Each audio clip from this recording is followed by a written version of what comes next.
Okay. Good to meet you once again. May we know you for the purpose of this interview, sir? My name is Charles Ogbonna.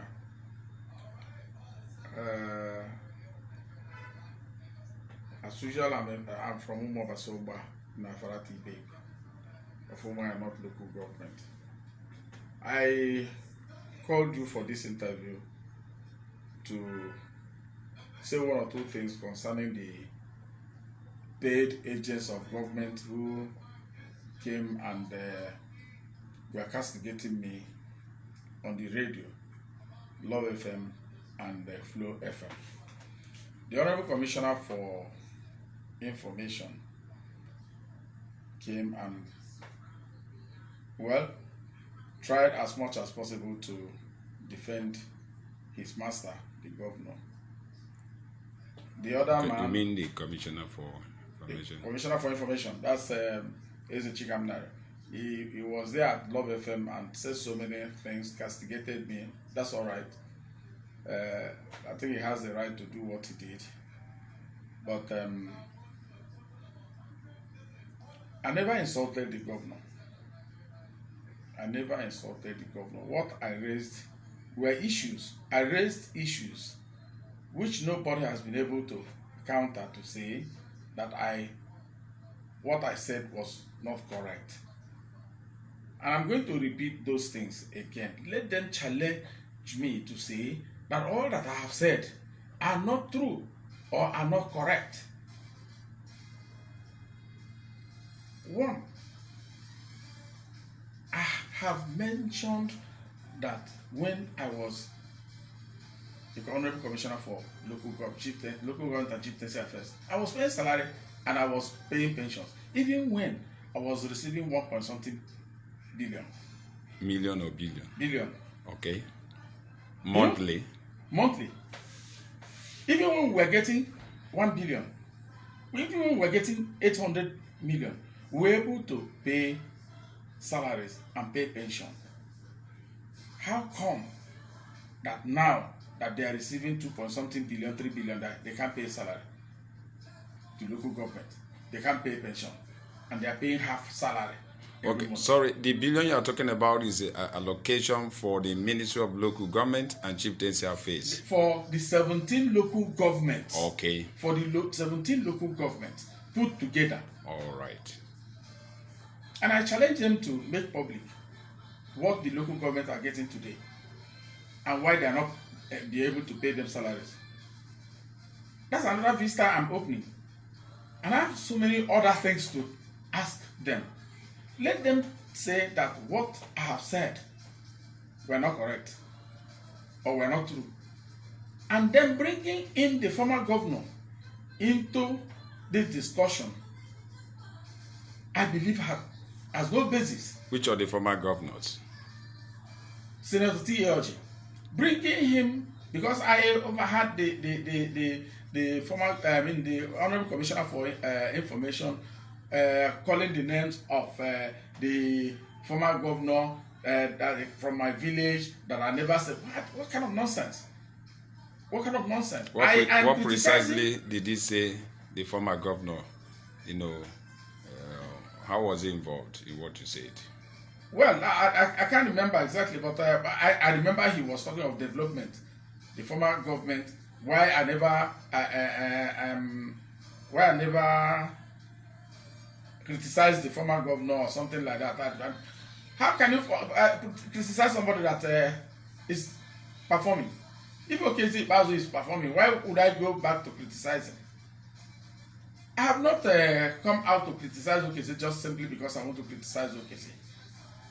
But what I'm saying is that for a party that wants to win election, you must have something on ground to tell people, these are the things I have on ground for which you are going to campaign with. So invariably, you are saying that the current administration headed by Governor Ikpeazu hasn't performed. I am saying it emphatically that this government has not performed. That we are going to find it difficult to win election. That's what I said. And I'm calling on the elders of the party to wade into what is happening in Abia. I have looked at it. I have analyzed the problem we have in PDP. And I know we're heading for a crash. It is true. Anybody that has eyes will look at it. Beginning from the zoning pattern of this administration to now nominating somebody, the governor himself handpicking somebody, Professor Ikonne, to be the governor and trying to enforce it on people. And I'm here today to tell the delegates of PDP that the ball is in their court. Let us replicate what happened in Ebonyi State. In Ebonyi State, the former governor was not doing anything. And at the end of the day, what's his name? Are you talking about Elechi? His Excellency, the governor of Ebonyi State, then Elechi, was not performing. Everybody saw it that the man was not performing. And at the end of the day, he tried to nominate somebody, impose somebody on the people of Ebonyi State. The delegates said no.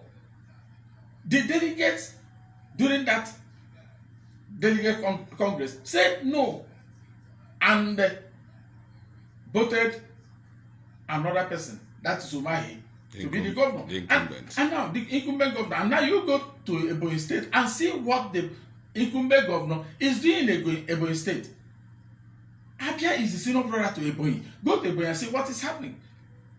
And I want them, if you say that what I'm saying is not correct, can they publicly publish all the totality of monies generated by this government in the past 7 years? Let them just tell us, because we have the right to know. We have the right to know.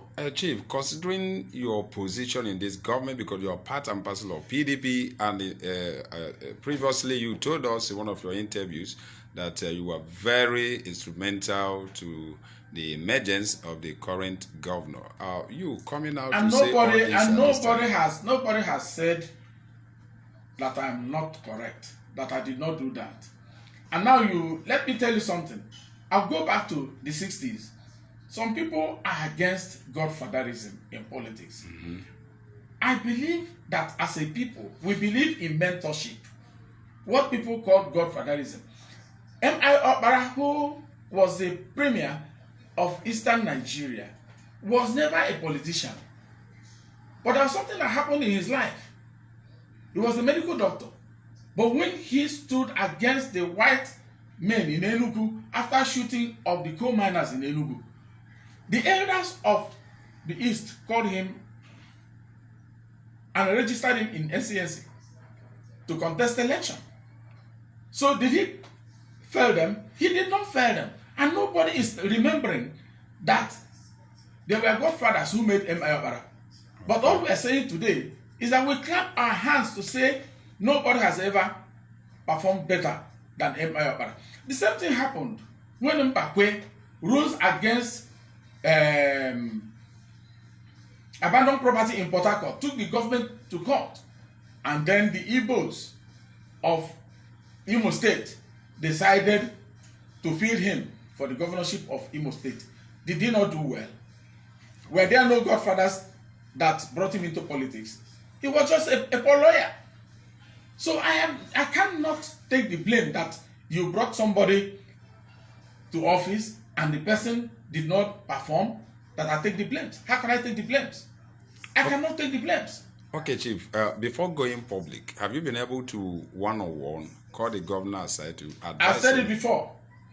I've said it before that I've been talking to the governor inside. The only problem I have with the governor is that the governor appointed advisors. He advised, and not the one that advised him. Nobody advises him. Nobody advises him. Even when you talk to him inside, he does not believe in elders. And that's why he has been, everything that he has been doing, he has been avoiding the elders. He doesn't want to sit with the elders to discuss. But this is politics. PDP is not Ikpeazu's own. PDP in Abia is not Ikpeazu's own. It's our own. I am a co-founder. We all have equal journey and equal fund. He cannot claim that it is his own. If DOG destroyed PDP, he wouldn't have contested, he wouldn't have been governor. So I beg of him to please save PDP from total collapse in Abia. If we lose Abia, it will take us another 20 years to recover from opposition. Okay, Chief, there is this allegation that a huge amount of money had been set aside for the purpose of inducing the delegates during the primaries. Have you heard about it? Yes, I had something like that from Senator Baribe when he visited Umuahia, addressing the stakeholders, consulting with the stakeholders. I had something like that. I don't doubt, because that local government staff are not paid salary. There must be something behind it. And unfortunately, they have refused to make public. These chairmen, the 17 local government chairmen, are not even able to ask questions. None of them knows what they generate or what they got from federation account every month. They don't know. What is the public knowledge? Is it not published by the central bank? Well, why have you not questioned? Why have Abians refused to question? Why have the leadership of local government association of local government, that's Algon, why have they not asked questions? Why have they not asked questions? Because it's wrong. And that's why we've been supporting their local government autonomy.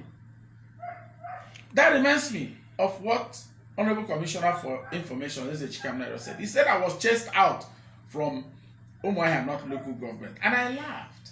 As a local government chairman in 2002, was I responsible for payment of salary of workers? In 1996, I was the council chairman for Umuahia local government. Was I responsible for payment of salaries? And that time, we got zero allocation. If you got zero allocation, with what will you pay salary? The records are there. The Yoruba man say, book no dey lie. You look at the book and tell me that I embezzled money. And that's why I was not able to pay salary. You know? So I was not pushed out. I was not forced out of office like he claimed. No, I was not. Okay. We were not able to pay salary because the government then in 2002 was not able to release money for salary payment. In 1996, we were getting for close to 6 months or so, we were getting zero allocation. Umuahia local government. The records are there. Okay, Chief. Some people will look at the position you've taken and they will hail you as a brave party chieftain. Others may look at it and they will criticize you and say perhaps or allege that maybe some members of opposition are trying to perhaps use you against the government. So how can we accurately describe the position you've taken? Steve, let me tell you, Okeze is my friend. Okeze Ikpeazu is my friend. I still believe he's my friend. Even though he doesn't like criticisms. He's my friend. He doesn't like criticisms. No, he doesn't. Okay. But he's my friend. I've been talking to him inside. We've been privately discussing the affairs of government. But because he decided not to listen, that's why I'm talking. There's nothing I want Okeze does not give me. But I've said no to those things I don't want again. I prefer to be enemy of Okeze and be loved and save PDP. Somebody has to talk. Good. Somebody has to talk. And that's why I decided to talk. Are you still insisting? Because the other time you said that power has to move to Abia North. So are you still insisting on that power shift to Abia North? I have not changed my position. Okay. Because agreement is agreement. We sat down, we agreed. We too. The elders of Ungwa land. Okay. Let me tell you, I have a video which I'll send forward to you. In 2019, there was an agreement between Abia South and Abia North. And that meeting was held at Gregory University, where they pleaded. Can you remember some of the persons in attendance? I remember that the former Senate president was there, Adolfo Swabara, senator. Okay. I remember that the first Attorney General of this state, Nkire, was there. There are so many of them. Chukwuachukwu was there. Okay. There were so many of them. I can't begin to name them. Was there any document signed at the end of the meeting? Well, I think it was a gentleman agreement. A gentleman agreement. Okay. And that time, the agreement was that Abia North completed 8 years. Abia Central completed 8 years. It would be wrong to terminate Abia South on the way after doing 4 years. And that was why Greg Ibe dropped. Okay, that was 2019. That was 2019. That's what I'm saying. Okay. You know?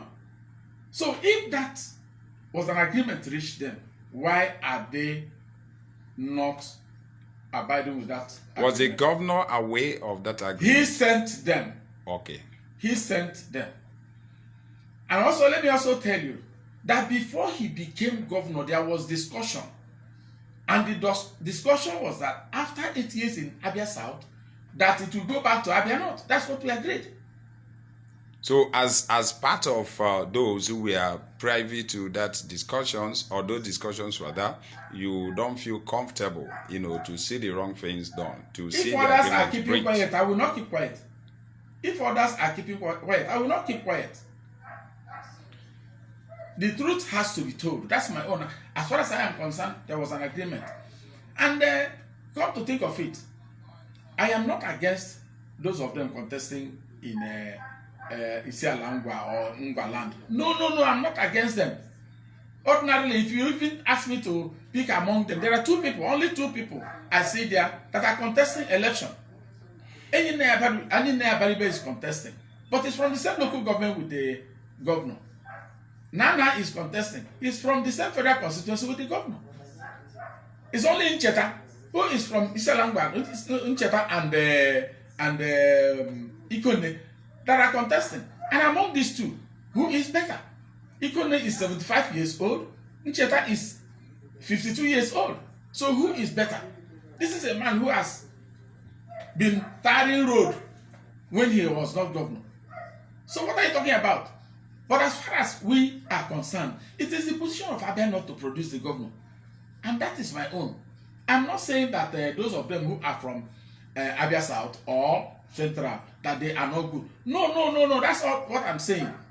But what I'm saying is that it's a turn of Abia North. So agreement they are not good people. Agreement has to be respected. Agreement is agreement as far as I am concerned. Thank you very much. Let me also say it. No, Steve. Let me also say it because I've been having some threats. People threatening me, saying all manner of things. I want to say it publicly today that I am not afraid of what will happen to me. I am not afraid of what anybody can do to me. If you kill Ogbonna today, you cannot or you have not achieved anything because the truth must be told. Others will tell the story.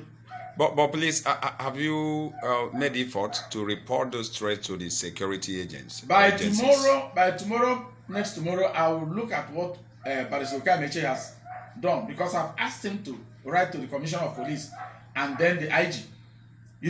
I am not writing because I'm afraid. No, I'm not writing because I'm afraid. I'm writing to alert them on what is happening. So, but as for saying what I know, I will. I have segmented what I want to say into 3. And in 1, I have A, B, C, D. I have just opened up in C. And in that C, I am questioning the Minister of Local Government and Chieftaincy Affairs. Why are they paying half salary? Why are they not paying pension? That's what I challenge them to make public what the 17 local governments has received in the past 1 year. Let them publish them and how they spent the money. And then the B and A are still reserved. I'm still holding on. I'm still holding on. The second segment, once I open my mouth and say it, it will shake the foundation of Abia State. Really? Oh yes. Once I open my mouth and say what I want to say in that B segment, it will shake the foundation of Abia State. Please, we don't need to shake the foundation. No. All If of us are still in Abia. Some people are threatening me. They want to do this. The party. It's not the party I'm talking about. It's not the party. I'm talking of the operators of the party. Those of them who are entrusted with the responsibility of promoting PDP. We have a good manifesto. We have the People's Manifesto. Why are those manifestos are not being followed? That's what I'm saying. Thank you very much. And on this note, I want to appreciate you for having time to speak with us, believing that when next we come your way, you will oblige us. But let not the foundation of Abia shake.